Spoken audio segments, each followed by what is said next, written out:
سلام یا حسین، سلام یا حسین، سلام۔ اللہم صلی علی سیدنا و مولانا محمد و علی آلہ و اصحابہ و بارک وسلم علیہ۔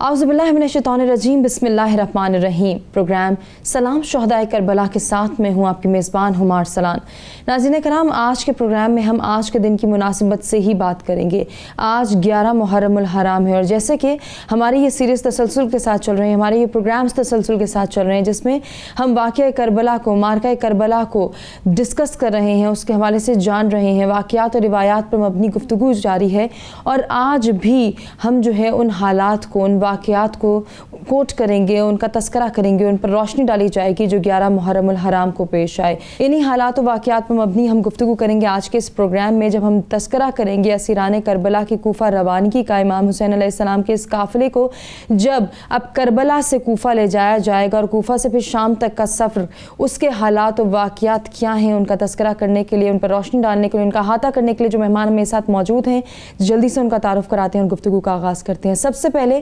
اسٹوڈیوز میں میرے ساتھ موجود ہیں خانم سحر زیدی صاحبہ، اسلامک اسکالر ہیں، اور آپ کا شمار بہترین اسلامک اسکالرز میں ہوتا ہے، دینی معاملات پر گہری نگاہ رکھتی ہیں۔ خوش آمدید کہنا چاہوں گی خانم۔ بہت شکریہ آپ کی تشریف آوری کا۔ آج کی دوسری مہمان خانم گل زہرہ رضوی ہیں ہمارے ساتھ، آپ کا شمار بھی اسلامک اسکالرز میں ہوتا ہے، درس و تدریس سے وابستہ بھی ہیں، آپ کو بھی میں خوش آمدید کہنا چاہوں گی۔ ایک اور مہمان میرے ساتھ موجود ہیں، ہمارے مختلف پروگرامز کا حصہ بھی رہی ہیں، پروفیسر عقیلہ آصف صاحبہ، آپ بھی ایجوکیشنسٹ ہیں، صوفیزم سے خاص لگاؤ رکھتی ہیں، آپ کو میں پروگرام میں خوش آمدید کہنا چاہوں گی۔ ناظرین کرام، آج کی جو نعت خواہ منقبت خواہ ہیں زارا ضمیر ہمارے ساتھ، آپ کو بھی خوش آمدید کہیں گے۔ پروگرام کے آخر میں آپ سے ایک کلام بھی سنیں گے زارا، اور گفتگو کا آغاز میں خانم سحر سے کرنا چاہوں گی۔ خانم، جب ہم بات کر رہے ہیں ان حالات کی، ان واقعات کی، تو ہم یہ دیکھتے ہیں کہ ساری رات کرب میں گزری، شب نماز اس عالم میں گزاری کہ رو رہے ہیں، لیکن خدا کا شکر بھی ادا کر رہے ہیں۔ میں چاہوں گی آپ ان حالات پر روشنی ڈالیں۔ وہ علی کی شیر دل بیٹی جو کربلا کے بعد، عاشورہ کے بعد، عصر عاشورہ کے بعد عباس بن گئی، اور کس طرح سے بی بی نے اس لٹے ہوئے چھوٹے سے قافلے کو، ان بیبیوں کو، ان بے سہارا عورتوں کو اور بچوں کو، یتیموں کو سنبھالا۔ یقیناً یہ زیب دیتا ہے کہ وہی بطلۃ الکربلا ہوں، وہی شیر دل خاتون ہیں۔ اب دین کی سربلندی کا علم ان کے ہاتھوں میں، بے شک ان کے ہاتھوں میں ہے۔ اور میں آپ کی سیریز کو جو آپ نے 10 تک کہا، وہ کاروان شہادت تھا، بے شک، اور اب 11 محرم سے جو کاروان روانہ ہوا ہے کربلا سے، یہ کاروان حریت ہے۔ واہ، بہت خوب۔ جو کاروان شہادت ہے، اس کے کاتب، اس کے رہنما سید الشہداء امام حسین ابا عبداللہ الحسین ہیں، اور کاروان حریت کی آموزگار عقیلہ بنی ہاشم، واہ کیا بات ہے، جناب زینب سلام اللہ علیہا ہیں۔ آپ یہ دیکھیں کہ جنہوں نے کاروان شہادت کے صفحات پر تحریر کیا ہے اور ثبت کیا ہے ایک ایسا پیغام کہ جسے رہتی دنیا تک یاد رکھا جائے گا، وہ جری اور بہادر ایسے نوجوان ہیں کہ جنہوں نے اپنی شہادت سے اسلام کا سر بلند کیا ہے۔ لیکن کربلا سے بڑی کربلا یہ ہے کہ کاروان حریت کے صفحات پر جنہوں نے تاریخ کو رقم کیا ہے، وہ بے سہارا، وہ بیویاں، وہ بچے، وہ امام کہ جو قید و بند کی صعوبتوں کو برداشت کر رہے ہیں، وہ بچے اور وہ بیویاں کہ جنہیں پابند سلاسل، پابند رسن کیا گیا ہے اور جن کو قید کیا گیا ہے۔ لیکن اصل میں اگر انصاف کی نگاہ سے دیکھا جائے تو قید انہیں نہیں کیا گیا، اصل میں جو قید ہیں وہ ایسے حریت پسند ہیں، وہ ایسے انسان ہیں اور وہ ایسی ہستیاں ہیں کہ جنہوں نے تا قیام قیامت حریت آموزی کا وہ پیغام دیا ہے کہ ان کے علاوہ اور کوئی نہیں دے سکتا۔ اور اصل میں جو قید کرنے والے ہیں وہ اپنے نفس کے اسیر ہیں، بے شک، اور جب ہم دیکھتے ہیں کہ خاص طور پر ہم چلے کہ جناب زینب سلام اللہ علیہ، کیونکہ کربلا کے بعد ایک بہت اہم کردار جو ہمیں نظر آتا ہے، جو امامت کی پاسدار بھی ہیں، بچانے والی بھی ہیں، جناب سید سجاد، تو یہی ان کا تذکرہ ہم کریں، اور ایک بہت بڑا رول ماڈل عشق کے باب میں ہمیں کربلا کے بعد جناب زینب سلام اللہ علیہ کا نظر آتا ہے، اور آپ کا پہلا ہی خطاب ایسا ہے کہ جو انسان کی عقول کو متحیر کر دیتا ہے۔ یقیناً خانم، ہم اس خطاب کے حوالے سے ان ڈیٹیل آپ سے ہی گفتگو کریں گے۔ میں چاہ رہی ہوں کہ باقی پارٹیسپینٹس کو بھی ہم شامل گفتگو کریں۔ خانم، جیسے ہم گفتگو کر رہے ہیں کہ کس طرح سے صبح کا آغاز ہوتا ہے، اور یہ دیکھا جاتا ہے کہ اس قافلے کی روانگی شروع ہونے والی ہے، تمام بیبیاں ایک ایک کر کے شہداء کے پاس جاتی ہیں، ان کو سلام پیش کرتی ہیں۔ کتنی ہمت ہے، کتنا حوصلہ ہے۔ ہم جانتے ہیں کہ 11 محرم الحرام کا دن ابن سعد نے اپنے فوج کی تیاری میں گزارا، اس کی اپنی فوج تکی ہوئی تھی، انہوں نے ایک دن آرام کیا، اور 11 محرم الحرام کی رات کو اسرا کے قافلے کو شہداء کے سروں کے ساتھ جانب کوفہ روانہ کر دیا گیا۔ اور روایات بتاتی ہیں کہ صبح طلوع ہوئے تقریباً 3 سے 4 گھنٹے ہو چکے تھے جب اسرا کا یہ قافلہ اور شہداء کے کٹے ہوئے سروں کا یہ قافلہ کوفہ میں داخل ہوا۔ یہ جو بیچ کا ایک دن ہے، شام غریبہ سے لے کر 11 محرم الحرام کا دن، جو ان بیبیوں نے کربلا کے صحرا میں گزارا، اس میں ہمیں نہ صرف صبر کی، استقامت کی، استقلال کی، شجاعت کی بہترین مثالیں نظر آتی ہیں، بلکہ ہمیں اس کے ساتھ ساتھ، کیونکہ واقعہ کربلا کے کئی پہلو ہیں، کربلا کا ایک پہلو تو یہ ہے کہ ہم اس سے مظلومیت کا سبق سیکھیں، ہم ان کی مظلومیت پر نظر ڈالیں۔ کربلا کا دوسرا پہلو یہ ہے کہ ہم شرافت کا پہلو دیکھیں، ہم ضمیر کے زندہ ہونے کا پہلو دیکھیں، جیسا جناب ہر ہمارے پاس سب سے بڑی مثال ہے کہ کیسے ایک رات میں ایک انسان کا ضمیر بیدار ہو گیا، اور وہ کوئی معمولی انسان نہیں ہے، جو یزید کی فوج کا سب سے بڑا جرنیل ہے، بالکل ایسے اس کا ضمیر پلٹ گیا۔ تو کربلا دوسری طرف یہ، اور تیسرا کربلا کا ایک سبق ہمارے پاس ہے کہ کربلا ہمیں کیسے حریت کا سبق دیتی ہے، کربلا ہمیں کیسے انسانی اقدار کی معراج کا نمونہ دکھاتی ہے۔ بے شک ایسے۔ اب ہم ان 2 راتوں میں ایک چیز کی طرف اشارہ کرنا چاہ رہی ہوں، سننے والوں کے لیے بھی اور خواتین کے لیے۔ ہمارے ہاں ایک انتہائی مافوق العقل، میں یہ کہوں گی کہ مثالیں ہیں۔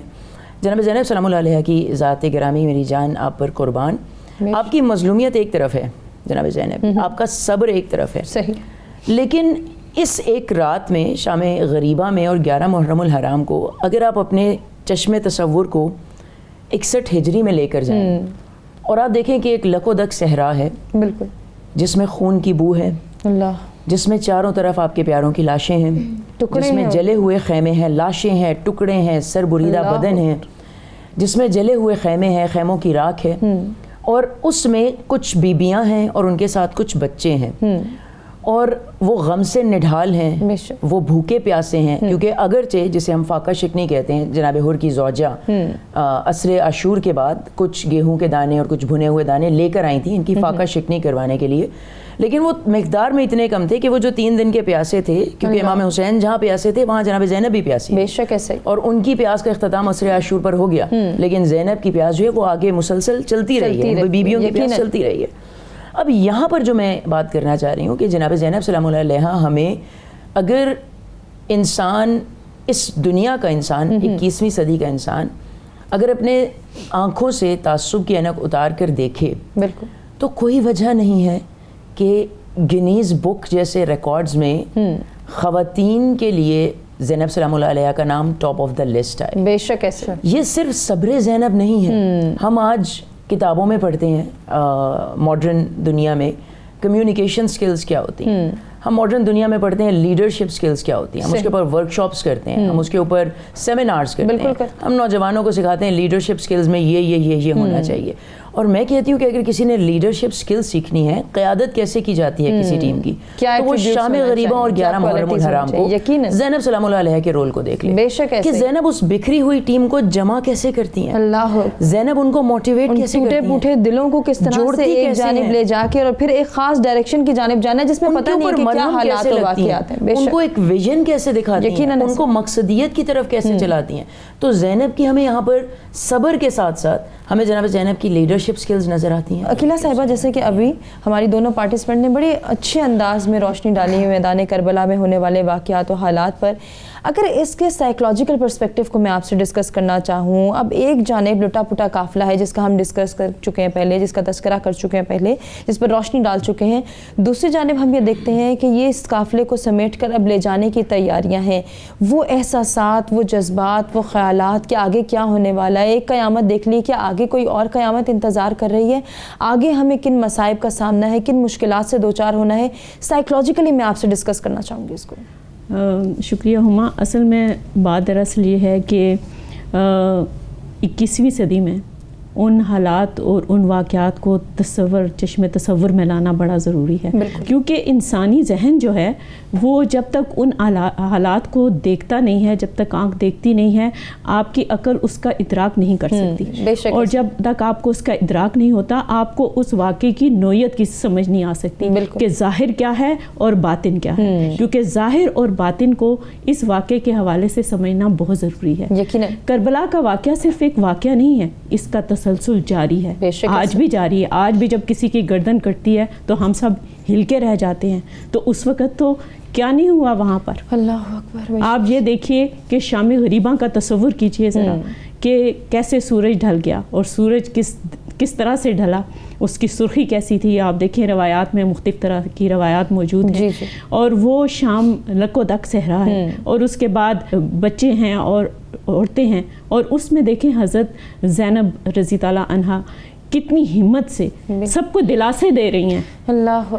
تاریخ بیان کرتی ہے کہ وہ دلاسے دے رہی ہیں، بھتیجے بھی چلے گئے، وہ خود غم سے نڈھال ہیں۔ انہوں نے کتاب میں لکھا ہے کہ وہ ایک اونچی جگہ پہ کھڑی تھی جہاں سے وہ سارے مناظر دیکھ رہی تھیں، ان کی آنکھوں کے سامنے وہ مقتل جو تھا وہ سج چکا تھا، اور اس مقتل کو دیکھنا، اور اس کے بعد اپنے سارے خاندان کو، بچے کچے خاندان کو جن کا سینہ زخموں سے چور ہے، جن کے بدن زخموں سے چور ہے، ان کو تسلی دینا، ان کو سینے سے لگانا۔ بالکل۔ اور پھر یہاں پہ بات ختم نہیں ہوتی، اس کے بعد جو ان کا خطبہ ہے جو انہوں نے لوگوں کو مخاطب کیا ہے، تب لوگوں کو پتہ چلا یہ باغی نہیں، یہ تو آل رسول صلی اللہ، یہ تو نبی پاک صلی اللہ علیہ وآلہ وسلم کی اولاد ہیں، جن کی وجہ سے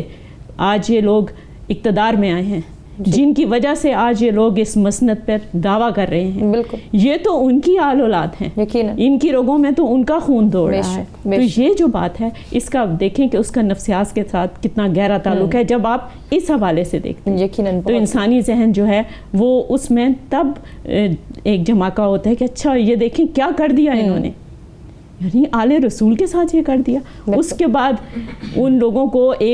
ایک احساس گناہ ہونے لگا، کوفہ کے لوگوں کو احساس گناہ ہونے لگا، یہ سائیکولوجیکل ایفیکٹ۔ اس پر تذکرہ کریں گے، اپنے مہمانوں سے گزارش کریں گے کہ وہ اس کے حوالے سے ہمیں بتائیں۔ ایک بریک کی جانب بڑھیں، بریک سے واپس آتے کنٹینیو کرتے ہیں۔ سلام یا حسین، سلام یا حسین، سلام یا حسین، سلام یا حسین،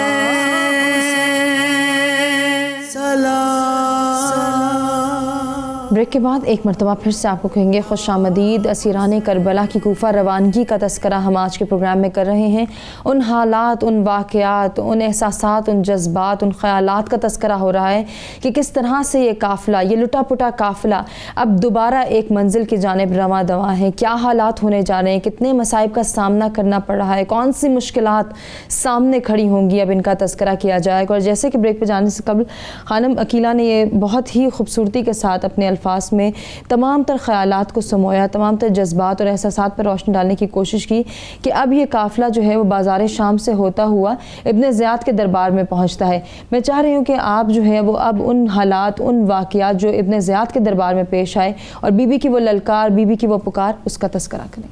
کس طرح سے آپ کے ایموشنز نظر آتے ہیں جب آپ کوفہ میں داخل ہو رہا ہے قافلہ، کس طرح سے داخل ہو رہا ہے کہ آپ کی ہماریاں روایات میں ہے اور ان بے کجاوا اونٹوں پر آپ کو سوار کیا گیا. اہل بیت علیہ السلام کی خود روایات ہیں جن پر چادر بھی، جن پر کپڑا بھی نہیں تھا، یعنی وہ بے کجاوا اونٹ. اور پھر اس کے اولین جو علمبردار ہمیں اس لوٹے ہوئے قافلے کے نظر آتے ہیں یا اونٹ نظر آتا ہے، وہ امام زین العابدین علیہ السلام کا جو پابند سلاسل ہے. راوی کہتے ہیں آپ کی آنکھوں سے آنسو جاری ہیں اور ایک عجب عالم ہے. اور پھر اشعار ہیں آپ کا، آپ اہل کوفہ سے مخاطب ہیں اور 7 نیزہ بردار ہیں کہ جو انہی کے شہداء کے سروں کو نیزوں پر بلند کر کے چل رہے ہیں. آپ اس سچویشن میں دیکھیں کہ جب ایک قافلہ داخل ہوتا ہے، لوگ تالیاں بجا رہے ہیں، شور و غل کر رہے ہیں، ایک عجیب ماحول ہے جو اس وقت کوفے کا بیان کیا جاتا ہے، بازار کا، اور جب تک دارالعمارہ ابن زیاد کے دربار سے پہلے اور اندر تک کا ماحول ہے. اور وہ راوی کے جو کہتا ہے کہ میں نے خود دیکھا کہ مجھے ابن زیاد نے کال کیا، بلایا کہ میں رنگ و روغن کا کام کرتا تھا کہ میں دارالعمارہ کو کروں. کہتے ہیں میں نے اس عالم میں ایک ایسے قافلے کو آتے ہوئے دیکھا اور صدا یہ تھی کہ ایک باغی ہے، باغیوں کا قافلہ ہے. اور اسی قافلے میں میں دیکھتا ہوں کہ ایک ایسی بی بی جب وہ اس قافلے کی نمائندگی کے لیے کھڑی ہوتی ہیں اور فقط ایک لفظ کہتی ہیں لوگوں کو خاموش کرانے کے لیے، تو راوی کہتے ہیں کہ جو اونٹوں اور جانوروں کے بندھی ہوئی گلے میں گھنٹیاں ہیں ان تک میں خاموشی، فقط ایک لفظ اسکت، خاموشی. آپ یہ لفظ کہتی ہیں اور ایک سناٹا ہے جو پورے مجمع پہ اور بازار پہ طاری ہو جاتا ہے اور ہمت نہیں ہوتی کہ کوئی بات کرے، یعنی گھوڑوں کے ہنہنانے تک کی آواز ختم ہو جاتی ہے. آپ دیکھیے کہ یہ فصاحت، یہ بلاغت، اور پھر اس کے بعد آپ کا خطبہ دینا. اور پھر نہ صرف یہ کہ ایسے حالات میں آپ دیکھیں ہم اپنے مقصد سے ہٹ جاتے ہیں، ہاں، لیکن آپ ایموشنلی دیکھیں، اسٹرینتھ دیکھیں جناب زینب سلام اللہ علیہا کی. انہیں معلوم ہے میں جو چیزیں، جو حالات دیکھ کر آ رہی ہوں، لیکن اصل مقصد میرا پیغام سید الشہداء کو پہنچانا ہے. خانم اگر آپ اجازت دیں تو میں جو ہے وہ خانم گل سے کہنا چاہوں گی کہ وہ اس سے آگے کے حالات اپنے الفاظ میں بیان کریں. جی، خواہاں نے جیسے ہمارے سامنے ایک منظر کشی کی جب یہ قافلہ کربلا سے کوفہ پہنچا. میں یہاں سے آگے جب یہ قافلہ کوفہ میں ابن زیاد کے دربار میں لے کر آیا، میں وہاں پر تھوڑی سی بات کرنا چاہوں گی. جیسا کہ خانم نے بازار کوفہ میں داخلے کا منظر آپ کے سامنے بیان کیا کہ لوگ خاموش ہو گئے. کوفہ میں چونکہ 20 سال امام علی علیہ السلام رہائش پذیر رہے اور 5 سال آپ نے حکومت کی، تو لوگ جناب علی مرتضیٰ کے لب و لہجہ سے خوب واقف تھے یقیناً. اور جناب زینب سلام اللہ علیہ نے جب گفتگو کرنا شروع کی تو لوگوں نے حیرت سے دانتوں میں انگلیاں دبا لیں کہ یہ علی کہاں سے آ گئے، یہ علی کا لہجہ کہاں سے آ گیا، یہ علی کے الفاظ کہاں سے آ گئے. اب جب جناب زینب سلام اللہ علیہ اپنے قافلے کے ساتھ ابن زیاد کے دربار میں کوفہ میں داخل ہوتی ہیں تو روایات میں ہے کہ جناب زینب سلام اللہ علیہ وہ دراز قامت تھی، اور کہتے ہیں کہ جب وہ آپ کو خواتین نے اپنے جھرمٹ میں لے رکھا تھا اور آپ ایسے لگ رہی تھی کہ جیسے انگوٹھی کے درمیان نگینہ چمکتا ہے، چونکہ آپ کی قد و قامت بلند تھی. اور اس دور کا ایک یعنی ایک احترام سمجھا جاتا تھا خلیفہ کا کہ جو دربار میں آتا ہے وہ سلام کر کے داخل ہوتا تھا. جناب زینب داخل ہوئی، جناب زینب نے سلام نہیں کیا. بالکل. ابن زیاد، ہم یہاں پر 2 کردار دیکھتے ہیں. ایک یزید کا کردار ہے جو شرابی ہے اور جس کو بس مسند خلافت یا اقتدار مل گئی، اقتدار مل گیا. اور ابن زیاد دوسری طرف وہ اس کا ایک شاطر اور سیاسی دماغ ہے. جب اس نے دیکھا کہ جناب زینب داخل ہوئی ہیں اور انہوں نے اس کو سلام نہیں کیا، اور ایک اور یہ یعنی رواج تھا کہ قیدی جب لائے جاتے تھے تو وہ خلیفہ کی یا بادشاہ کی اجازت کے بغیر بیٹھتے نہیں تھے. جناب زینب نے ایک تو سلام نہیں کیا اور دوسرا وہ بیٹھ گئی. ابن زیاد سوال کرتا ہے اپنے درباریوں سے، من ہذہ متکبرہ من ہذہ منکرہ، یہ متکبرہ کون ہے؟ کسی نے جواب دیا ہذہ زینب بنت علی، یہ علی کی بیٹی زینب ہے. یہاں پر اس نے پھر جناب زینب کو مخاطب کر کے کہا، ابن زیاد نے، اس نے کہا کہ وہی لوگوں کو بھی دھوکہ دینے کے لیے، اور اس نے خطبہ بھی دیا اور اس نے کہا کہ دیکھا خدا نے کیسے تمہیں رسوا کیا. اور جناب زینب نے جو جواب دیا، ایک جملے کا جواب بلکہ ایک لفظ کا جواب، جناب زینب نے اس کو مخاطب کیا، کہا رسوا وہ ہوتا ہے جو بد کردار ہو، اور جھوٹ وہ بولتا ہے جو گنہگار ہو، اور خدا نے ان دونوں چیزوں کو اہل بیت سے دور رکھا. بے شک. یہی اسی چیز کو کنٹینیو کیا ابن زیاد نے. پھر وہ مسجد میں چلا گیا اور اس نے مسجد کوفہ میں خطبہ دینا شروع کیا, کیونکہ ایک ایسا کردار ہے یہاں پر کہ جس کے بغیر کربلا کی تاریخ ادھوری ہے. اس نے یہاں پر بھی لوگوں کو جا کر گمراہ کرنا شروع کیا کہ ایک باغی تھا, اس کو ہماری حکومت نے قتل کر دیا, اس کے ہم قیدی لے کر وغیرہ وغیرہ, اور لوگ خاموشی سے بیٹھے سن رہے ہیں جو اس کے سامنے. یہاں پر ایک انسان کھڑا ہوا کوفہ کی مسجد میں جس کا نام ہے جناب عبداللہ ابن عفیف, اور آپ نابینا تھے. وہ کھڑے ہوئے اور انہوں نے وہیں پر جو بذات خود, جیسا کہ خانم نے کہا کہ emotional quotient and intelligent quotient, I Q E Q, واقعی کربلا نے گویا کہ لوگوں کی روحوں کو تبدیل کر کے ان میں نئی روح ڈال دی تھی. یقیناً. عبداللہ ابن عفیف جو نابینا ہیں, جن کے گھر میں ایک بیٹی ہے اور اس کے علاوہ اور ان کا کوئی خاندان نہیں ہے, وہ کھڑے ہو گئے اور انہوں نے اسی وقت حاکم وقت کو ٹوک کر کہا, یہ جرت ان میں آ گئی. انہوں نے کہا تو جھوٹ بول رہا ہے, حسین باغی نہیں تھے, حسین فاطمہ زہرا کے بیٹے ہیں, یقیناً حسین محمد مصطفیٰ صلی اللہ علیہ وسلم کے نواسے ہیں. تو غلط بیانی کر رہا ہے. جناب زینب سلام اللہ علیہ کے خطبے نے, امام حسین علیہ السلام کی شہادت کے عظیم سانحے نے, اور دیگر تمام شہداء کی شہادتیں اور تمام بیبیوں کا صبر, حوصلہ, استقامت, انہوں نے لوگوں کے اندر ایسی نئی روح پھونک دی, ان کی آنکھوں سے ایسے پردے اٹھا دیے کہ وہ بھی حق اور باطل کے تفریق کرنا واضح ہو گیا ان کے لیے واضح کہ یہ باغی نہیں ہے, یہ خاندان رسالت کے چشم و چراغ. بے شک ایسا ہی ہے.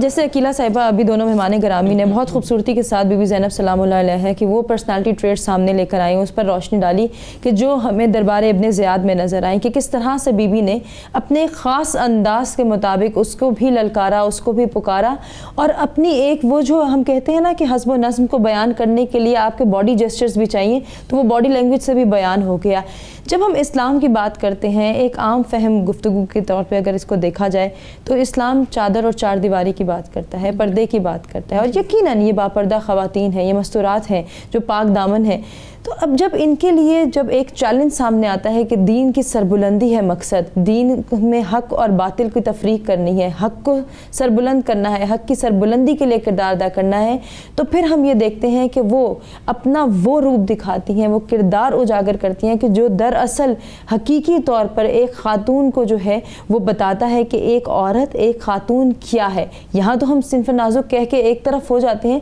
لیکن در حقیقت یہ صنف نازک ہی صنف حقیقی بھی ہے اور صنف مضبوطی بھی ہے. بالکل ہما, میں آپ کی بات سے اتفاق کرتی ہوں. دیکھیں آپ نے سنا ہوگا بہت سارے لوگوں نے بعد میں یہ کال جو ہے یہ بڑا مشہور ہے کہ تم مجھے اچھی مائیں دو, میں تمہیں اچھی قوم دوں گا. نیپولین بوناپارٹ کے حوالے سے بھی ہے, پھر اس کے بعد قائد اعظم کے حوالے سے بھی ہے. لیکن اگر ہم اس کو کربلا کے حوالے سے ڈسکس کرتے ہیں تو ہمارے سامنے رول ماڈل, جیسے کہ میری ساتھی مہمانوں نے کہا, جو رول ماڈل ہمارے لیے سیٹ ہوا وہ بی بی زینب رضی اللہ عنہا کا کردار ہے. یہ ایک تاریخ کا ایسا کردار ہے جس کو ہم جتنا بھی ڈسکس کریں اس تھوڑے سے مختصر وقت میں, ہم ان کی شخصیت کے میرا خیال ہے بہت کم پہلو جو ہیں وہ اجاگر کر پائیں گے. لیکن انہوں نے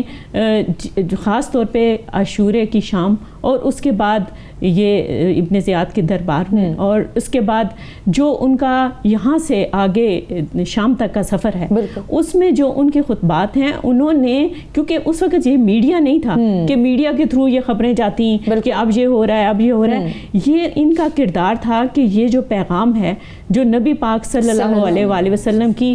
ریئل تعلیمات تھیں, ایکچوئل تعلیمات تھیں, جو کہ انہوں نے ریاست مدینہ میں پریکٹس کروائیں, جو کہ ریاست مدینہ میں امپلیمنٹیشن ہوئی. دنیا کا سب سے بڑا جو انسانیت کا چارٹر ہے وہ ریاست مدینہ کے تھرو متعارف ہوا, بالکل ایسے, جس کو آپ ہیومن رائٹس کہتے ہیں آج کے دور میں. یہ ہیومن رائٹس جو ہیں یہ شروع ہی وہیں سے ہوئے. اگر آپ ان کی شروعات دیکھیں, آپ پوری ورلڈ ہسٹری اٹھا کے دیکھ لیں, تو یہ آپ کو یہ ساری چیزیں آپ کو اسلامی تاریخ کے شروع میں ہی ملیں گی. تو ان کو دیکھیں کتنا بڑا اعزاز بھی ہے یہ ایک خاتون ہونے کے ناطے حضرت زینب رضی اللہ عنہا کا, کہ انہوں نے اس اعزاز کو بڑے معتبر طریقے سے, بڑی بردباری سے, بڑے تحمل سے, بڑی صبر سے, بڑی استقامت سے اور بڑی جرأت کے ساتھ وہ ایک مسلمان خاتون کا کردار نبھایا جو ہم سب کے لیے آج تک مشعل رہا. یقیناً ہے, اور ہم سب اس سے سیکھتے رہیں گے اگر سیکھنا چاہیں تو. تو وہ کون سی تربیت ہے, وہ کون سی رہنمائی ہے کہ جس پر نظر ڈالی جا سکتی ہے, جس پر فوکس کیا جا سکتا ہے. یقیناً اس کی آج کے دور میں ضرورت ہے کہ ہم بی بی زینب سلام اللہ علیہا کے اس اسٹرانگ کردار کو اپنے بچوں کی, اپنی اولاد کی تربیت میں بھی شامل کریں. کس طرح سے کر سکتے ہیں, اس کے لیے ہمیں اس پر فوکس بھی کرنا ہوگا, اس سے سیکھنا بھی ہوگا اور سمجھنے کی طاقت بھی رکھنی ہوگی کہ جیسے بی بی سلام اللہ علیہا کا جو کردار ہم دیکھ رہے ہیں, جس کا ہم تذکرہ کر رہے ہیں کہ یقیناً ان کی شجاعت, ان کی بہادری, ان کی دلیری ایک جانب, دوسری جانب جب ہم ان کی فصاحت کی, ان کی بلاغت کی ہم جو بات کرتے ہیں, جب اس کی تعریف کرتے ہیں, جیسے کہ بی بی عالمہ غیر معلمہ بھی تھی تو اپنی فصاحت اور بلاغت کا جو عملی نمونہ انہوں نے پیش کیا, چاہے ابن زیاد کے دربار کی بات کی جائے یا پھر یزید کے دربار کی بات کی جائے, جس کو ہم اپنی ڈسکشن میں کنٹینیو کریں گے کہ دربار یزید میں جو حالات و واقعات رونما ہوئے اور کس طرح سے بی بی زینب سلام اللہ علیہا نے ان کا مقابلہ کیا, ان کی شجاعت اور بہادری اور ان کی وہ للکار اور پکار, یقیناً اس کا تذکرہ کرنا بھی بہت ضروری ہے, جس کو ہم ضرور اپنی گفتگو میں شامل کریں گے لیکن اس بریک کے بعد. سلام یا حسین, سلام یا حسین, سلام یا حسین, سلام یا حسین. ویلکم بیک ناظرین, پروگرام میں ایک مرتبہ پھر سے آپ کو کہیں گے خوش آمدید. جو گفتگو ہم کر رہے ہیں اس وقت وہ اسیران کربلا کے حوالے سے ہو رہی ہے, ان کی کوفہ آمد کے حوالے سے ہو رہی ہے, کوفہ روانگی کے حوالے سے بھی ہم نے بات کی کہ کوفہ سے شام تک کا جو سفر اب یہ قافلہ اختیار کر رہا ہے, کس طرح سے اس لٹے پٹے قافلے کو اکٹھا کیا گیا ہے اور پھر ان کے جذبات, ان کے خیالات, ان کے جو حالات و واقعات پر مبنی گفتگو ہے, اسی سلسلے کو آگے بڑھائیں گے. جب ہم بات کرتے ہیں اس قافلے کی تو یقیناً سب کے اپنے ایموشنز ہیں, جیسے کہ آپ نے بھی خانم تذکرہ کیا, ان ایموشنز پر کنٹرول کرنا اور ایک خاص ڈائریکشن کو فالو کرنا کہ اب ہم سب کا یہی مقصد ہے, ہم جتنے لوگ بھی اس قافلے میں بچے ہیں ہم سب کا مقصد صرف ایک ہے, وہ ہے دین حق کی سربلندی. دیکھیں واقعی کربلا ایسے ہی نہیں ہو گیا جیسے ہم کہہ دیں کہ اچانک سے ایک واقعہ رونما ہو جاتا ہے. اگر یزید نے بھی پوری پلاننگ کی اور اپنے سارے ریسورسز کو استعمال کیا تو ابا عبداللہ الحسین سید الشہداء نے بھی مدینے سے چلتے ہوئے اپنی اسٹریٹجیز کو اور اپنے آبجیکٹیوز کو ڈیفائن کر دیا تھا. جب آپ مدینے سے چلے تو آپ نے بتا دیا کہ میرے اس سفر کا مقصد امر بالمعروف اور نہی عن المنکر کرنا ہے, ٹھیک ہے, یعنی وہی کہ حق گوئی کا پرچم بلند کرنا اور باطل قوتوں کے سامنے اپنے سر کو نہ جھکانا. اگر ایسا کرنا ہوتا تو آپ مدینے میں ہی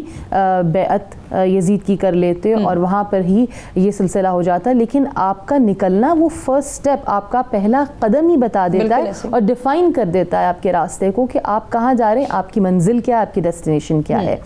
اور دوسری بات کہ ہمیں ایک اور چیز نظر آ جاتی ہے, جیسے کہ آپ نے کہا کہ سب نے اتنی قربانیاں دی پھر بھی اتنے اسٹرانگ ہیں, پھر بھی اپنے مقصد سے نہیں ہٹ رہے, ایک مقصدیت ہمیں آخر تک نظر آتی ہے. وہ ہمیں ایک دعائے عرفہ جو امام حسین علیہ السلام سے منسوبے بھی 9 ذی الحج گزاری ہے سب نے 9 محرم سے پہلے, تو اس میں ایک جملہ ہے کہ جو امام حسین کے مقصد کو بھی ڈیفائن کر دیتا ہے. جب آپ یہ کہتے ہیں خدا جس نے تجھے کھویا اس نے کیا پایا, اور جس نے تجھے پا لیا اس نے کیا کھویا. سبحان اللہ. ہمیں کربلا میں یہ دونوں چیزیں نظر آ جاتی ہیں, اور پھر کربلا کے بعد بھی جو اس سے بڑی کربلا ہے اور جناب زینب سلام اللہ علیہ کی ذات ہے اس میں نظر آ جاتی ہے. ان بیبیوں نے سب کچھ کھو دیا مگر خدا کو پا لیا, تو کیا کھویا. یہ اسٹرینتھ ہے خدا کی اطاعت, خدا کی خوشنودی کہ جو ان بیبیوں کو کربلا سے اور ان تمام تر منازل سے گزار دیتی ہے. اور پھر اس کے بعد جیسے کہ آپ نے کہا کہ حق گوئی کا پرچم جو بلند ہوا, آج تک یہ جو حریت, سبق حریت ہے, آج تک جو حق گوئی کا پرچم بلند کرنے کی طاقت ہے وہ انسانیت حاصل کر رہی ہے, اس کا سرچشمہ ہے جناب زینب سلام اللہ علیہ کی ذات. میں چاہ رہی ہوں خانم آپ خانم کی بات کو ہی کنٹینیو کریں اور پھر دربار یزید کا احوال ہمیں بتائیں. جی بہتر. اب ہم اس مقام پر آن پہنچے کہ جہاں یہ قافلہ جو تقریباً 11 محرم کی رات کو کرب و بلا سے نکلا,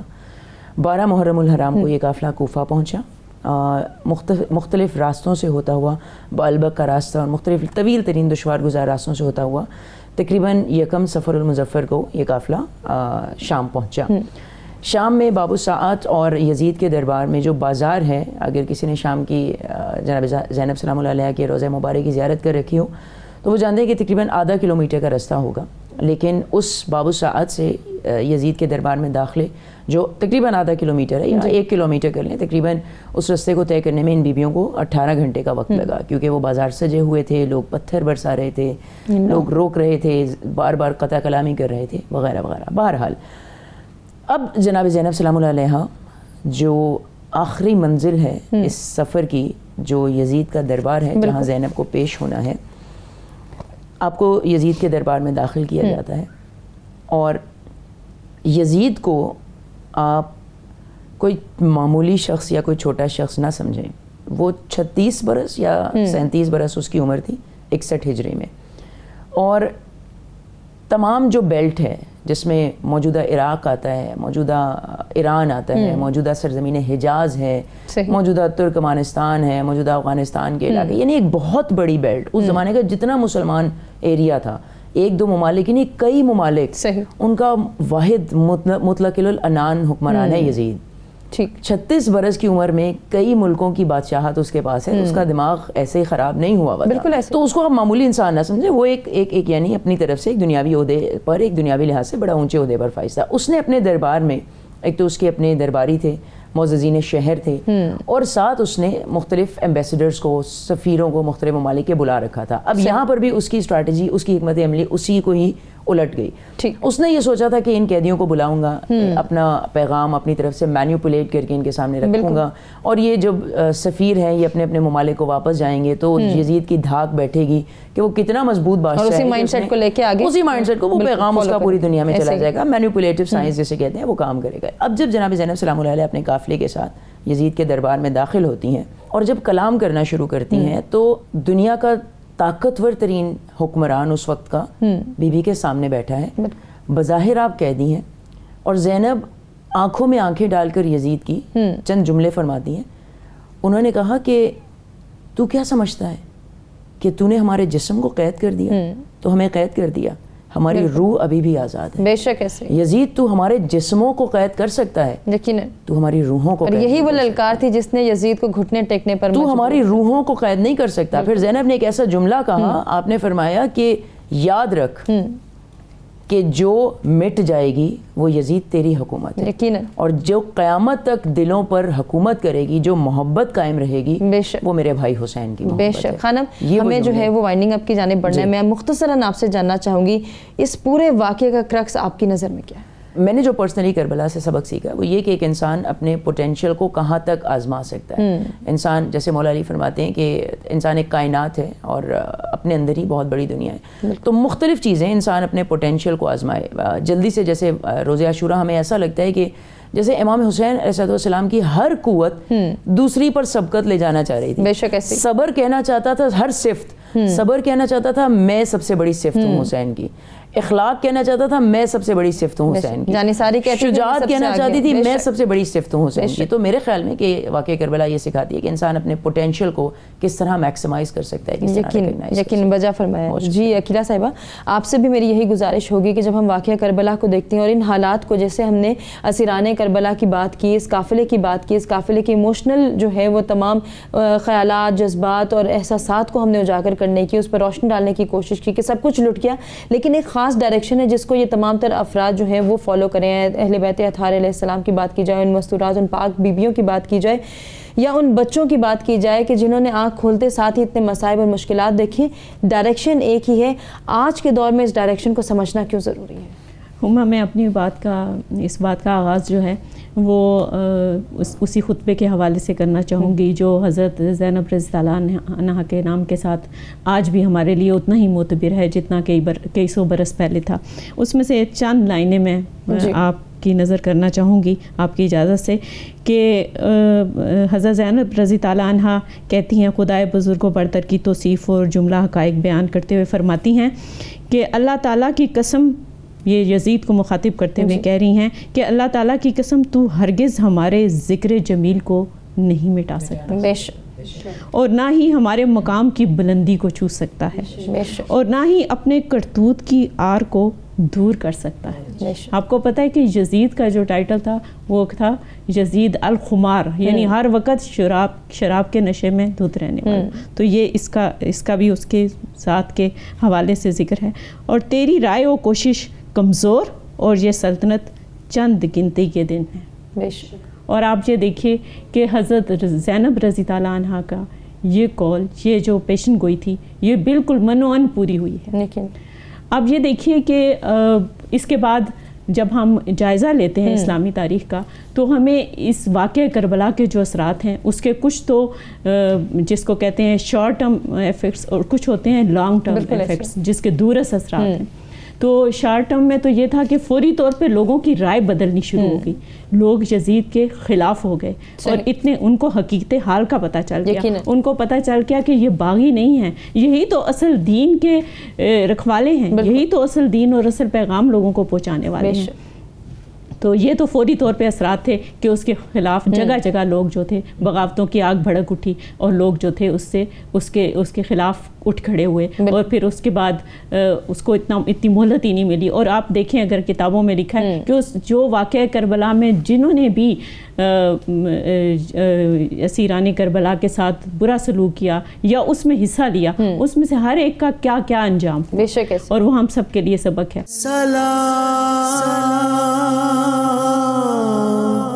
یا حسین سلام، یا حسین سلام، یا حسین سلام، یا واقعہ کربلا کی جب ہم بات کرتے ہیں، مارکہ کربلا کی بات کرتے ہیں، اس کے فوری اور دیر پا اثرات جو ہیں ان کو اپنے الفاظ میں سمیٹا۔ تمام مہمانوں کا میں شکریہ ادا کرنا چاہوں گی جن سے بہت کچھ سیکھنے کا موقع ملا۔ ناظرین کرام، آپ سے اجازت چاہیں گے اور جاتے جاتے زارا ضمیر سے گزارش کہ وہ آج کے دن کی مناسبت سے ایک کلام پیش کریں۔ لفظوں میں کیا بیاں ہو غم آل مصطفیٰ کے، لفظوں میں کیا بیاں ہو غم آل مصطفیٰ کے، لے کر چلے تھے ظالم قیدی جنہیں بنا کے، لے کر چلے تھے ظالم قیدی جنہیں بنا کے، بیمار کربلا کو قیدی تھا جب بنایا، حوریں بھی دیکھتی تھیں آنسو بہا بہا کے، حوریں بھی دیکھتی تھیں آنسو بہا بہا کے، سارے شہیدوں کے سر نیزوں پہ تھے اٹھائے، بے حال بیویاں تھیں صدمے اٹھا اٹھا کے، بے حال بیویاں تھیں